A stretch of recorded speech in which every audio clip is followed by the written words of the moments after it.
is Stephanie.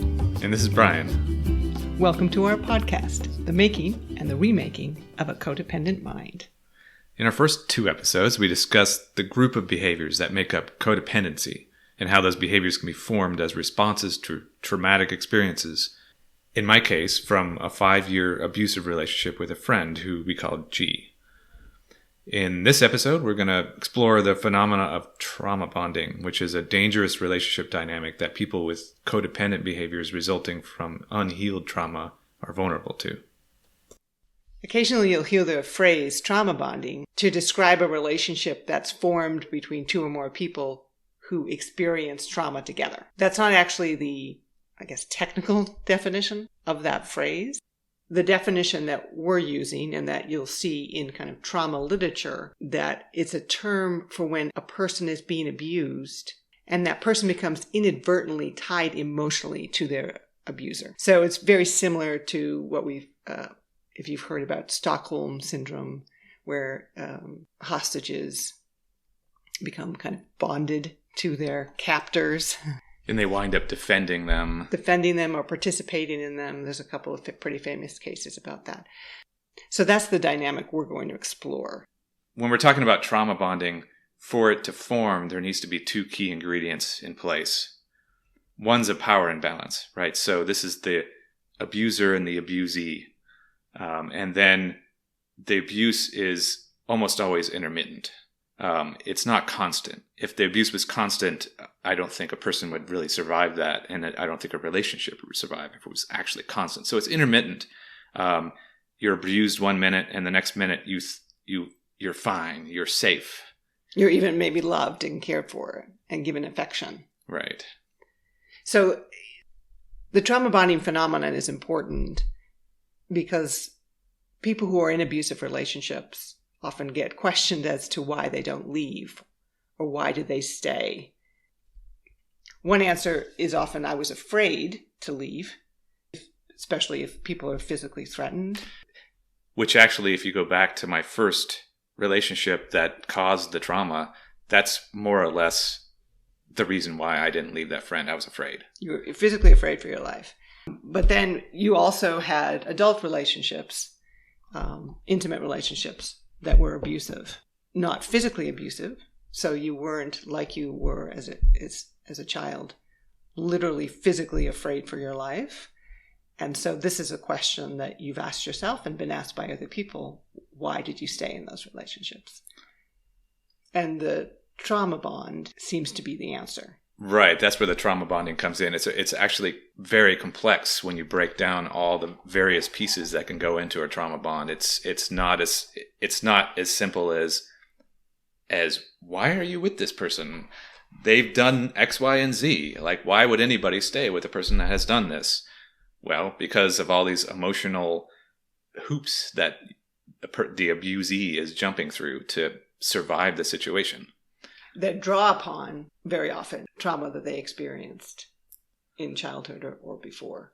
So this is what you mentioned earlier, this kind of where trauma goes. If it's not healed, it goes into other relationships where it becomes bigger or more entrenched. Right. Unfortunately. I mean, someone can form a trauma bond to someone, and this is the first time they're experiencing trauma. But in my particular case, I experienced the trauma very early in life. It carried forward throughout the next 40 years of my life. So there were really two relationships in your adult life, intimate relationships, romantic partners, that this trauma bond came into play. Could you describe both of those relationships?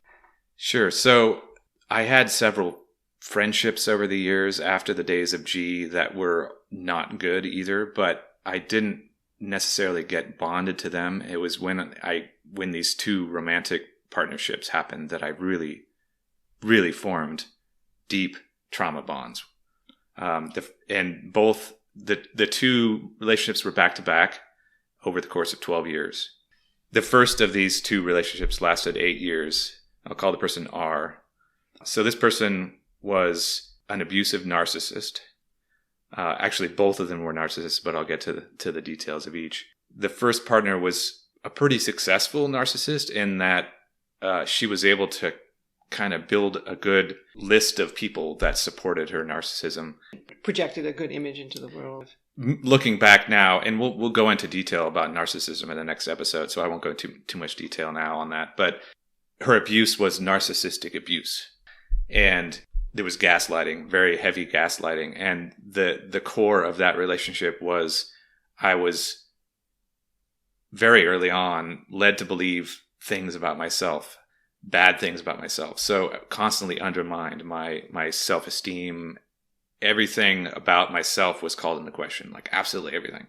And let's just mention gaslighting is a pretty common term now on social media and other places, but right. In case someone hasn't heard that term before, it indicates a partner attempting not just to lie to you, but to make you believe that you're crazy.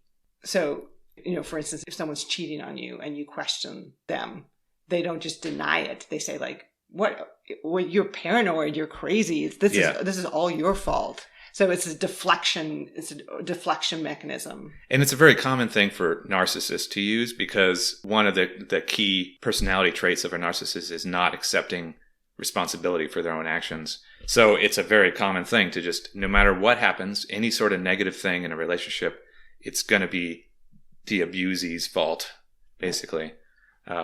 Including that the abusee's being abused. Right.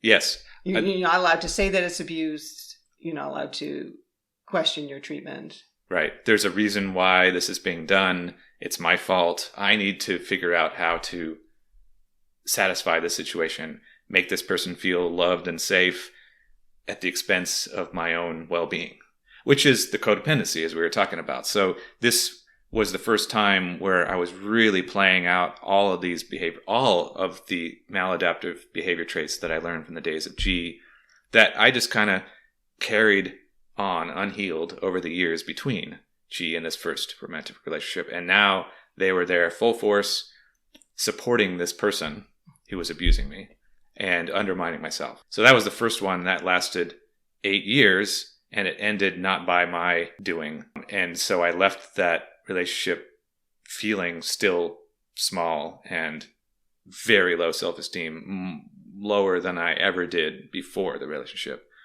And I went right into another relationship that lasted 4 years with another abusive narcissist. This one was not as successful. This person was more obviously not socially or emotionally successful. People would see right away that this person was flawed severely, and she rubbed a lot of people the wrong way and employed all kinds of blatant tactics to try to just build herself up and to get narcissistic attention. Yeah. And so, it was a lot more difficult for me to defend this person, but I was starting at a very low place. Mm-hmm. And this person showered me with love bombing, which actually happened in both relationships. That's typically how a narcissist codependent relationship would work. We'll get into some more details on that, but I got hooked in. So it didn't start with abuse.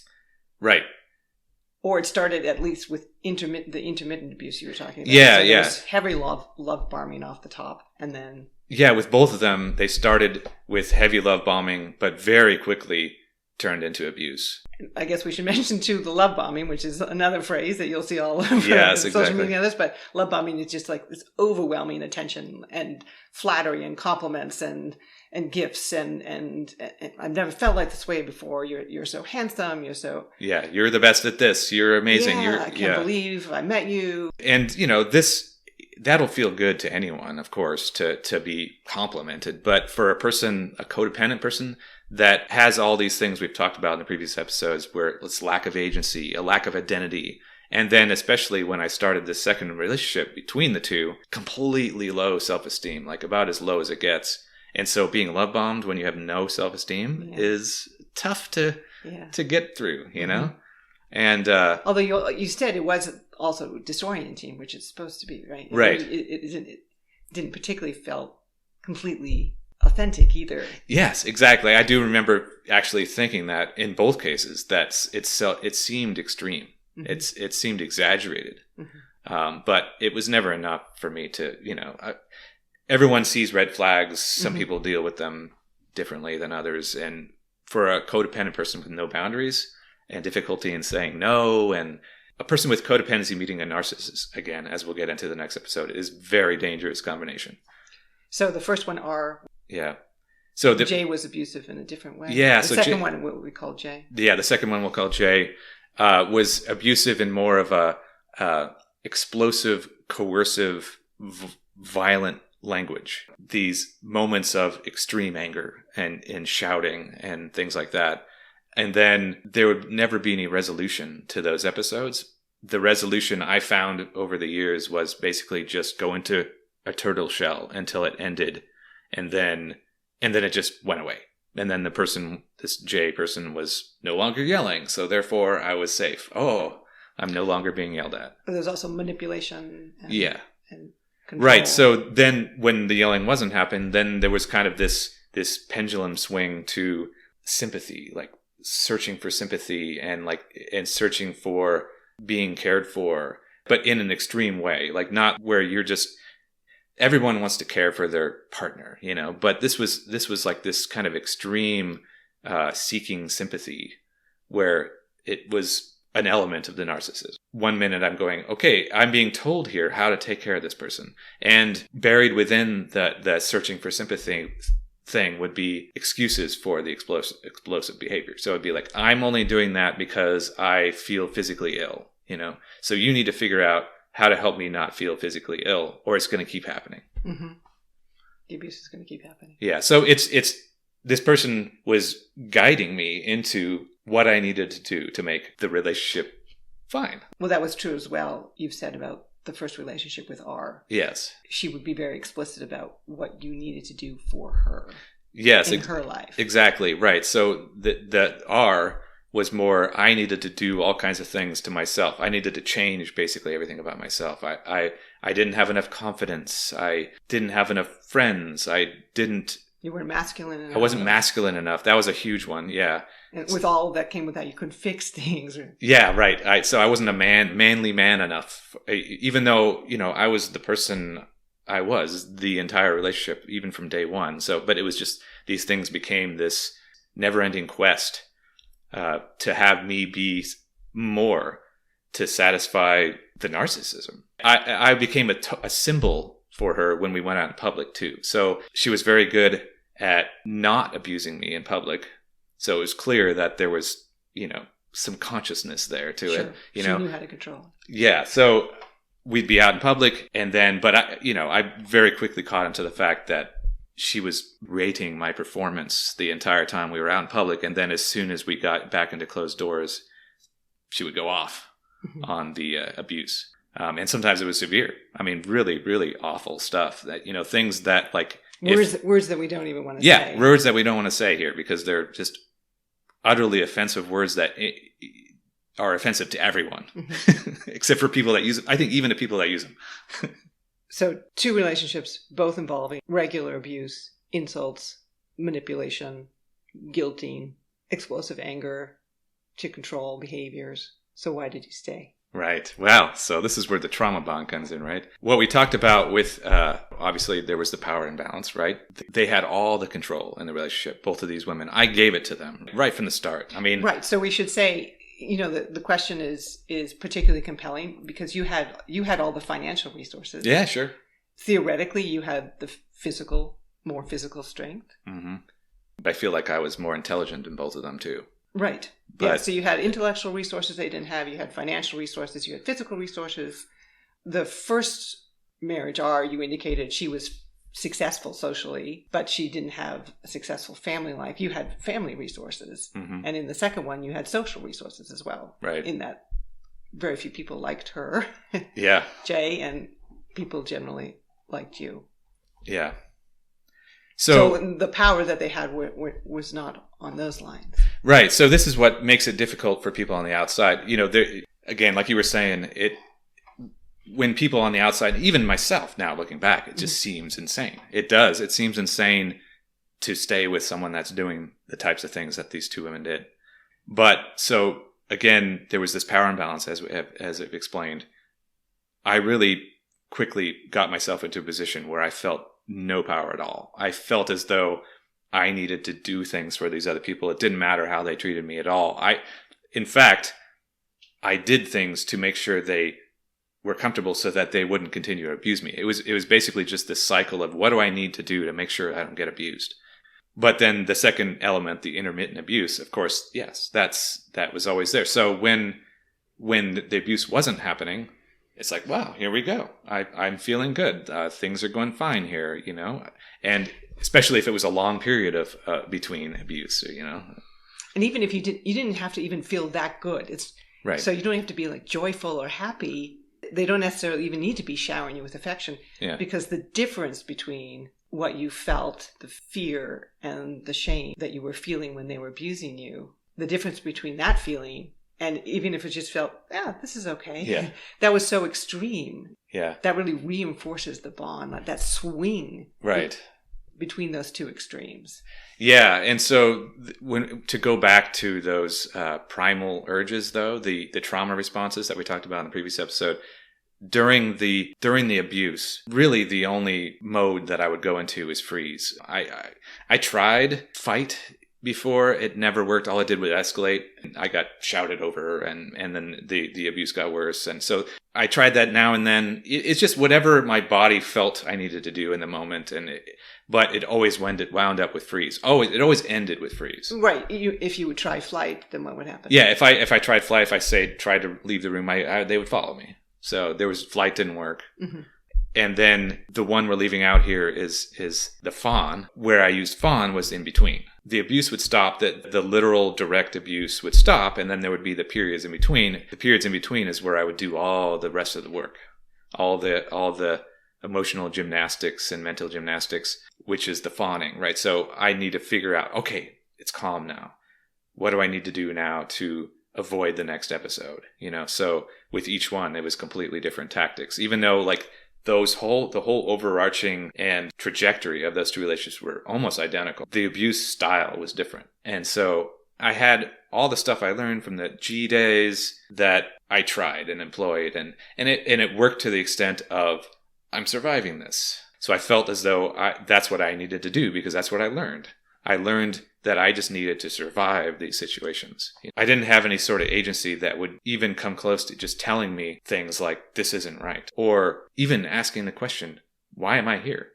Should I be with this person? Is this a good relationship? I didn't ask myself those questions. So there were two instances where those questions were asked, though, in both of those relationships. From other people, you're saying? Right. Yes. For instance, you went to therapy with your first partner. Yes, I went to 4 different therapists. Yeah. But one of the therapists suggested that you separate for a period of time. Right, it was a couples therapist. And that you take that time possibly to see other people even. Right. And that seems to be a period where the trauma bond really came to the forefront, because how did you use that time? Right. So what happened is we moved apart for 3 months.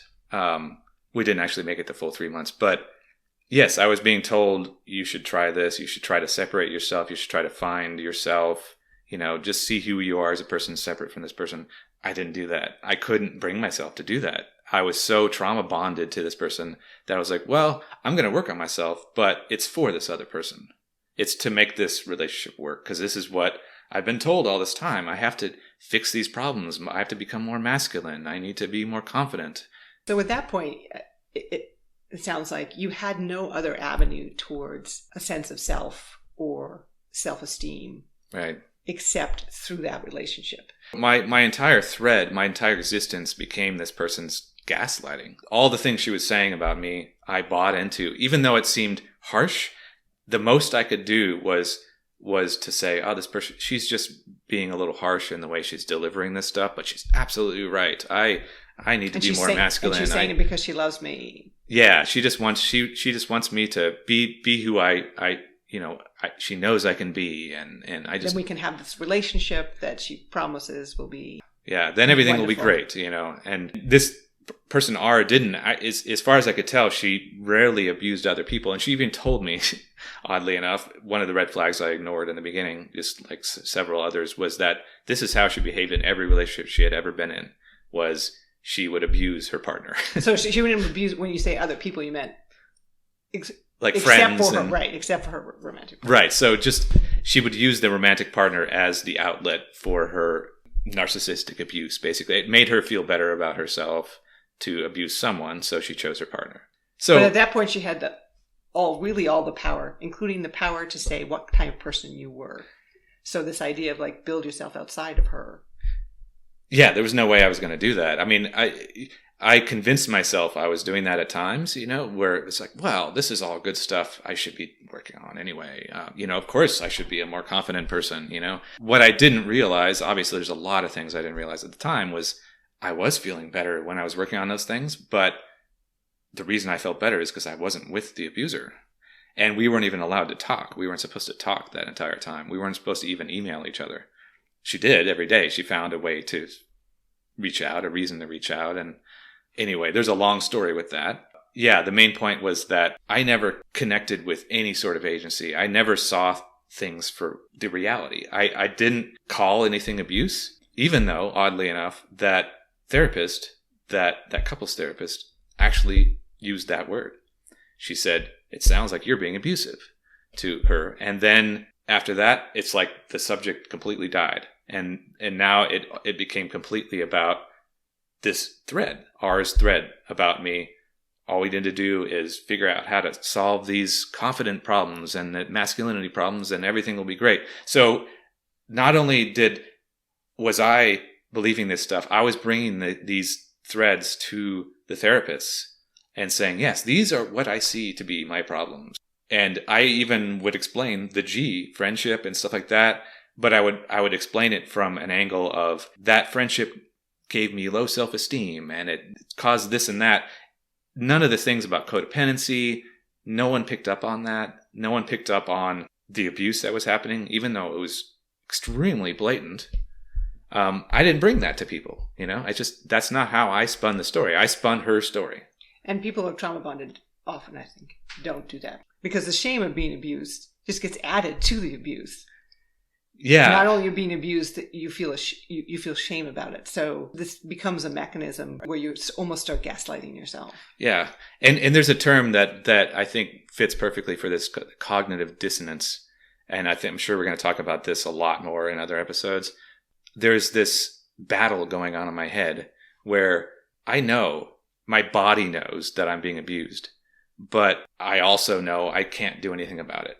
Somehow I've convinced myself that I'm powerless, so I have to figure out a way to be okay with this abuse. Now I have to employ all these tactics to tell myself stories and tell other people stories about why this is all happening and why am I here? I need to convince people why I'm there, and I need to convince myself why I'm there. So the main stories in that case were, she's right about me. Yep. She's saying this out of love.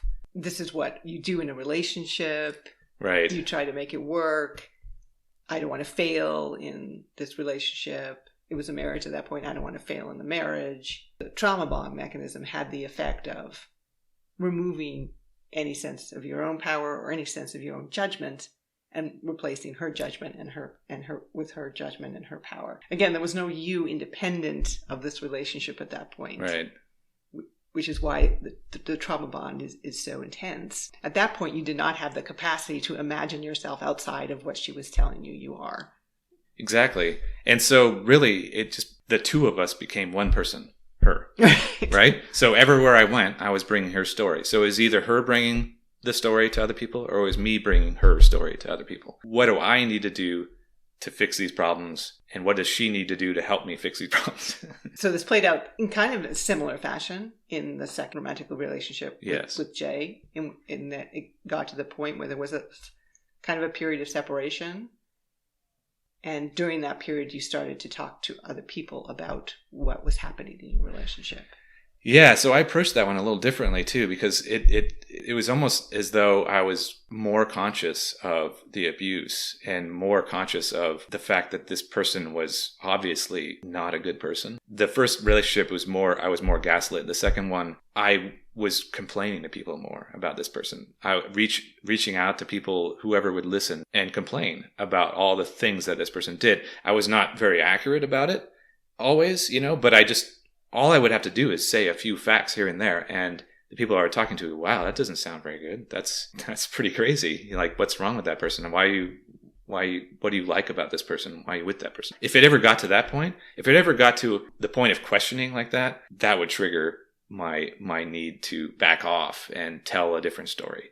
I would get flooded. I would get afraid, and I would have to say things, which I did on a regular basis, like, "Oh, well, I'm just telling you the bad things here. There's lots of good things too. I should focus on those. I'm just being ungrateful." And I think that's a common thing for abused people to do also. About the flooding and the kind of fear response, where's that coming from? What's the fear? So I think the first thing that happens when I was confronted with realistic questions that actually made me realize what was going on, at least came close to making me realize it, I would feel shame instantly. And shame was always something I had a really hard time dealing with throughout my life. And I never saw it as shame. I saw it as bad feelings. And we'll get into this in another episode, but I had to just get out of bad feelings as quickly as I possibly could. And shame is a big one for Shame's everyone. a tough one. For a reason, I think, because if we're doing something that we're ashamed of, we need to stop doing that. Yeah. But when it becomes kind of misappropriated or misapplied. So in my case, I would feel this shame, and then probably, I think my brain would go... The shame of what? The shame of like, yeah, you're right. Why am I putting up with this?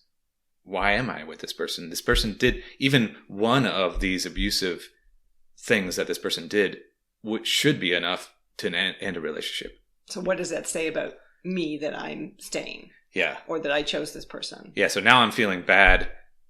Now I'm basically conscious. A light has been shined on what's going on. And a little light, yeah. And it's a little light, except that I extinguish that light very, very quickly because I immediately feel the fact that I don't have control, you know? And so it's like, oh, well, I can't sit in this feeling, you know? I can't feel shame when I know I have no control.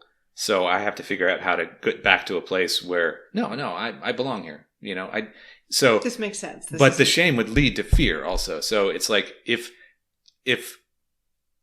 I'm faced with the possibility of having to confront the abuser, I already know how that goes. You know, I have a really hard time standing up to the abusers. I've tried the fight technique.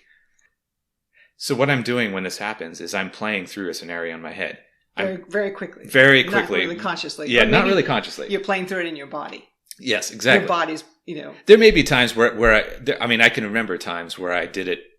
I actually played through a movie in my head of having a conversation. I think I did that a lot too. But yeah, a lot of times this would be a very quick subconscious process where I went from shame through fear of like, well, I can't, but there's nothing I can do about it. I can't confront this person. I can't leave this person. I can't do anything to rock the boat. I need to continue to appease this person. So, and then that backs to shame because you're like, yeah, so it goes back to shame from being afraid. Yeah. So now I need to feel, so it's like, okay, I'm stuck with shame. I need to no, the relationship's fine.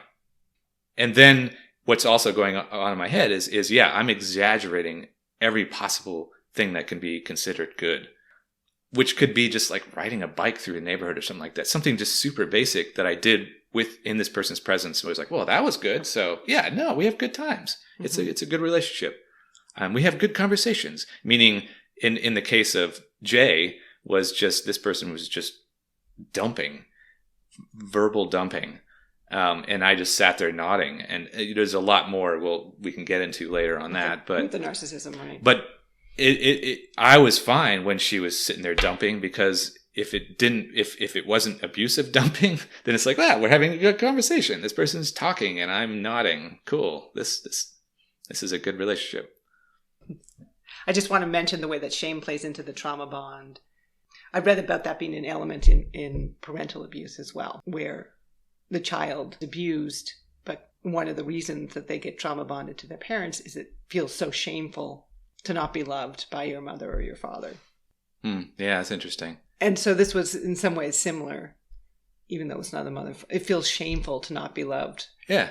Right. By your romantic partner, to be treated by your romantic partner that way. Yeah. So what you're saying is you would minimize the bad behavior. You would exaggerate anything that seemed to be legitimate behavior between romantic partners in order to avoid the shame. in order to avoid the fear of having to change the situation that you felt powerless in. And in order to satisfy the cognitive dissonance, which was always there, right? So at some kind of low level, it was always there. This is not right. This doesn't feel right. But I had to extinguish that. But I remember thinking back, now that I'm safe and doing all of this self-analysis, thinking back, I can clearly see the way I was feeling throughout those entire relationships. So even when I was feeling good, there was always this low level feeling of this is off, you know, but I could never explore that. So one of my problems, which is another thing we'll go into a lot more detail in another episode, but is this lack of big picture. It was too dangerous for me to take a step back really at all and think about my entire life in an overall sort of way. I had to think of each individual action. I think one interesting way the trauma bond played out for you, and I suspect it's very true for other people as well, is it's almost the worse the person is, the abuser is, the stronger the trauma bond is. Because of that shame, fear nexus. So the more abusive they are, the more work you have to do internally to get away from the shame of being with them. Right. It takes a lot of emotional resources. Yeah. So you work even harder to excuse the behavior. Yeah. To say, to think and say and believe yourself nice things about them. It becomes a complete mission in life. Right. To get away from the shame. And then, of course, the worse they are, the stronger the fear. Yeah. It's not a case of you would anticipate the bond being weaker the more horrible they are. It's actually the bond is stronger the more abusive someone is. Yeah. And that it makes this whole idea of the intermittency of the abuse more heightened, right? Yeah, the spikes. So and there's physical chemical reactions in the brain that happen when that happens too. So there's a dopamine release that everyone gets dopamine releases, and it's a feel good chemical that happens. And so when a person's being abused, you're full of fear. This is a heightened. I'm in fight, flight, or freeze mode, and I feel awful. I'm being attacked, and then it ends, and you're like, oh man. Yeah, wow. I think there's some joke about what's great about an elephant stepping on your toe. And it feels so good when they get off. Yeah, right. We've all kind of experienced that a little bit when you feel pain, and then. So getting this dopamine release, this extreme relief feeling, that's actually a chemical feeling in the brain. It's a false signal. It make me feel good at a time when I should not be feeling good. I should be feeling like, holy crap, I just got dumped on. I just got abused, but I'm feeling happy because it's over. And I'm going to carry that happiness and then carry it into stories, Here we go again with the emotional gymnastics and into what I can do to avoid the future abuse. And I wasn't emotionally intelligent to be able to distinguish what these fake signals of happiness were, And so I think my brain would just grab those and go, oh yeah, I know there were moments that I felt good. I know there's been moments where I got along with this person and things were going well. And then even if I wasn't in the dopamine mode, I was just searching for some kind of something to hold on to feel safe. And what I had to find to feel safe was trying to make them feel safe at all costs. So it didn't matter what these people did. I became and we'll go into this more too, but I became kind of a co-narcissist in a way, So the dopamine feeling, that physiological reaction of relief really also might be accessible when they gave you affection or attention. And then it feels not just like happiness, but love. Right. It feels like you love this person because you crave their affection so much. When really it's about not wanting to be abused. The difference again between when they're abusive and when their affectionate is so great. Yeah. Yeah, and this has been an especially difficult thing for me to stomach looking back on these relationships is this false feeling of love, because I feel as though this was one of the elements that had to be there, right? So I had to convince myself that I was in love with these people. Why else would I be there? And so I had to find evidence of that. So evidence was things like this, these moments of fake happiness or these moments of calm where I'm saying, oh yes, things are going well. Like I'm performing well here is what really was happening. But, things are going well here. So it must be love. To go back to the phrase trauma bond, what is supposed to bond two people together in intimate relationships is things like mutual love, respect, care. But what bonded you to your two intimate partners, R and J, was the way their abusive behaviors triggered your childhood trauma and activated the codependent behaviors that you had formed to deal with that original trauma. Unfortunately, once those behaviors were activated, it became increasingly difficult for you to separate yourself from them. Their abuse, the shouting, the belittling, the shaming, the controlling, the manipulation just got worse over time as they realized that they could get away with it. And as it got worse, that prompted you to try even harder to placate, to reassure them, to respond kind of appropriately.